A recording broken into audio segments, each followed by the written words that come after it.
Alrighty guys, this it right here just towed in. Oh my goodness, look at all this guys. When you see all of this, that's always a bad sign. Cousin Pookie just worked on this thing, put a radiator in it, okay? And guess what? It's still freaking overheating. Now, how many miles on this thing? What kind? This is like a 2050, 142, 152. Let's take a look at something right quick.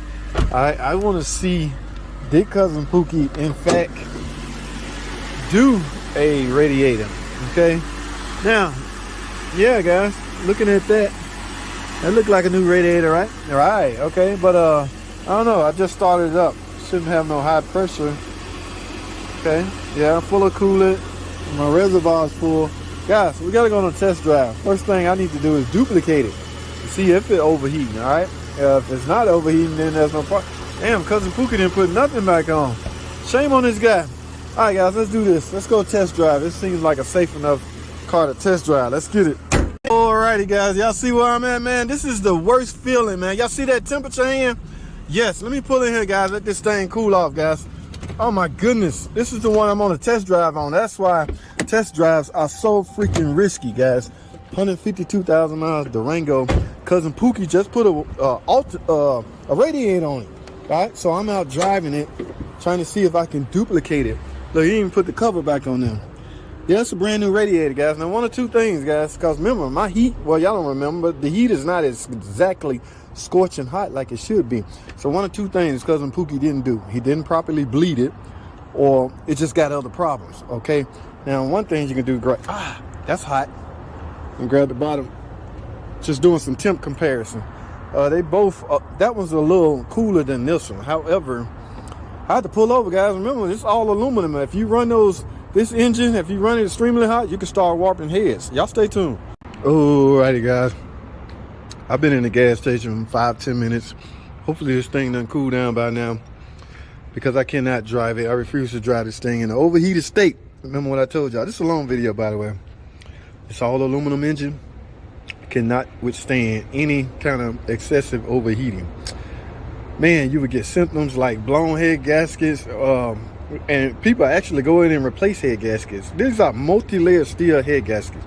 All right, what are the chances this soft aluminum cylinder head is giving out before those multi-layered steel head gaskets give out? Great. Yeah, not that the head to give out, it just warp. Okay, remember guys, it's soft aluminum. All right, it'll try to expand once it cool down, expand or retract back and forth.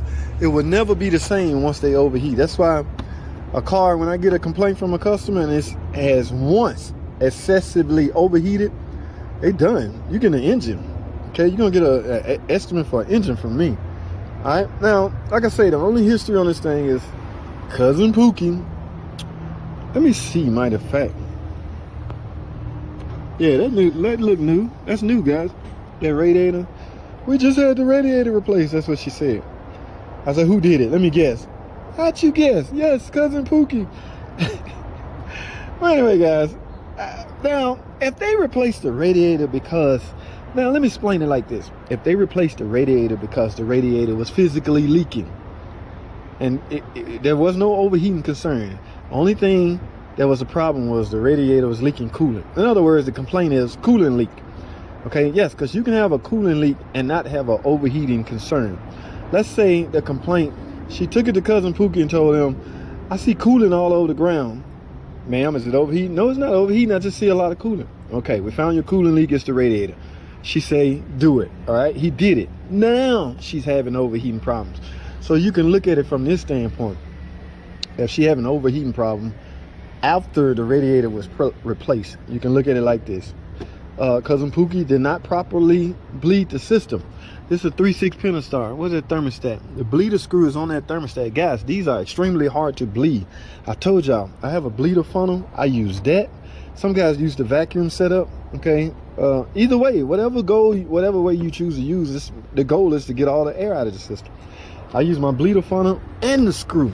It is extremely hard to get all the air pockets out of these.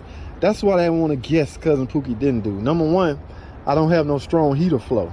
And again, this is all based off the fact that she didn't have an overheating concern until after the radiator is put in. Are y'all following me? Please follow me here. That's the only time she having overheating. Now it's overheating ever since I got my radiator replaced. One could assume they didn't get all the air out, still got some air in the system, or what are the chances of another failed part? Let's say the water pump. Remember guys how you can test the water pump output. This is the JT quick way. Just turn the heater on, see how hot it get. All right, a water pump that has low output will not be able to circulate coolant through these little tiny ass heater hoses to the heater core and supply heat. All right, it just can't, because it's not.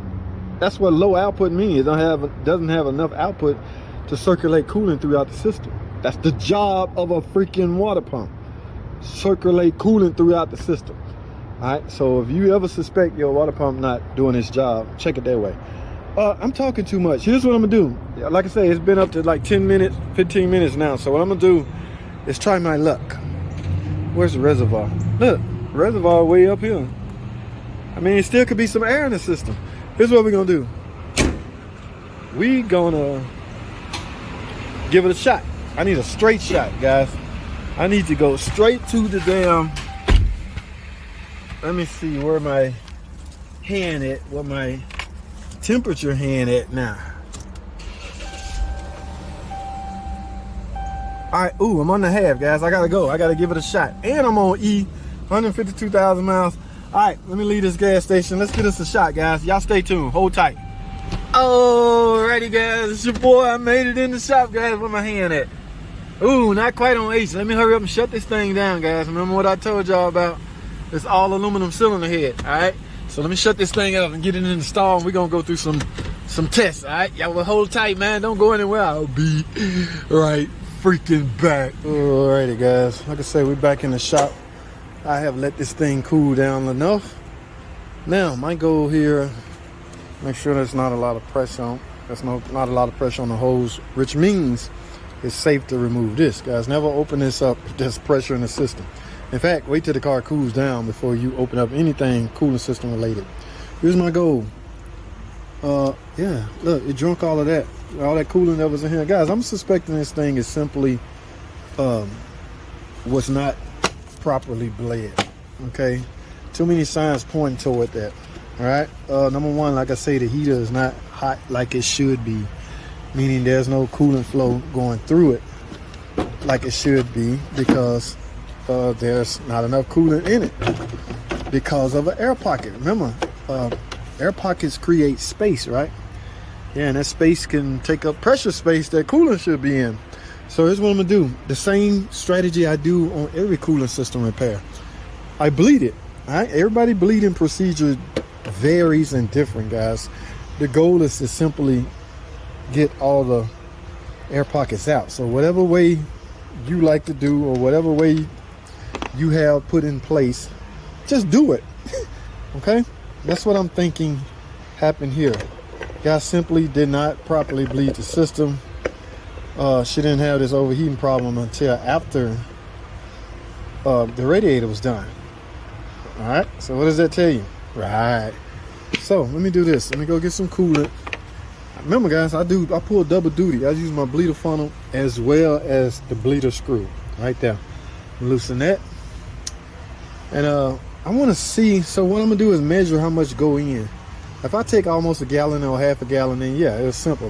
The system was not full, but I don't know yet. So let me go grab some coolant and my Phillips head screwdriver to unloosen that bleeder screw and see what happens. Y'all stay tuned.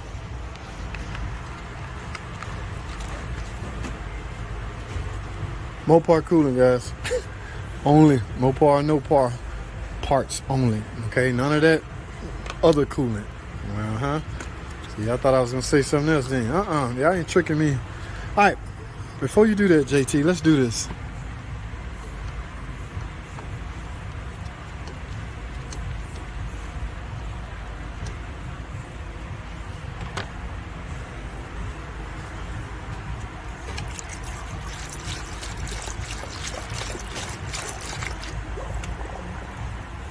Wow, y'all see that? Guys, this is drinking way too much coolant. Let me look at my, it hasn't started coming out yet. Guys, this is a chances are, this is a big chance this was my problem. Damn Pookie just didn't bleed the system.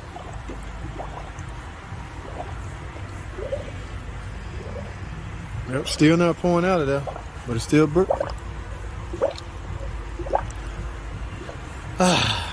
feels so much better. And it don't take much, guys. That's the thing. Okay, in some brutal extreme cases, look at that. It's still not it's not coming all out. There's still some air pockets. Okay, now how do we get that remaining air pocket out of there? In some cases, extreme cases, I would start the car up and run it.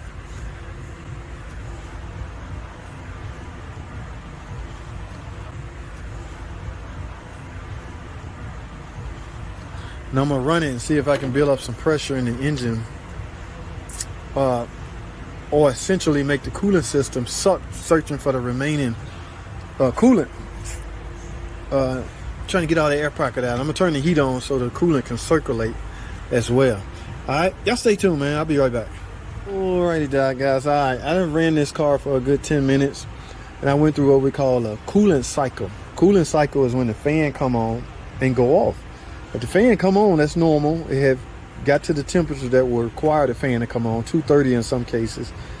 Now, well, you need to panic if the fan go into high mode. Okay, it did not go into high mode. It went to 230, and 2 minutes later, it cut off. That means the cooling system went through its vicious cycle. All right, so that's what I wanted to hear. That lets me know, and my heater is full-blown hot. So that lets me know right there that this thing was just simply had a large air pocket from when the guy replaced the radiator. All right, guys, we're done here. All right, I got to go test drive. I'm going to clean all this up and go test drive this car and verify. My heater is hot, and I just went through a cycle, and it didn't overheat. We good. That's all I have, man. Thanks for freaking watching.